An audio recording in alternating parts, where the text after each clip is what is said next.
నమస్కారం మిత్రులారా, నా ఇంకా భాగంలో ఉన్నదైతే శ్రీ రాణి పోచమ్మ దేవాలయం.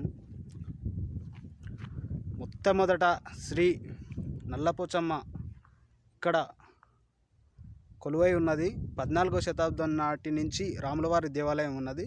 అంతకన్నా ముందు ఉన్న దేవాలయం ఏందయ్యా అంటే నల్లపోచమ్మ ఆలయం.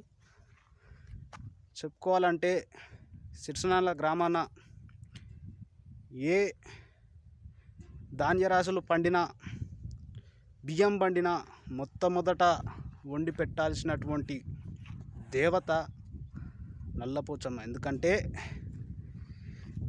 ప్రజల బాగు కొరకు మొట్టమొదట సిరిసినాల ప్రాంగణంలో వెలిచినటువంటి దేవత కాబట్టి అందరూ దర్శించుకోవాలి. కింద జై పోచమ్మ అని కామెంట్ పెట్టండి. జై పోచమ్మ.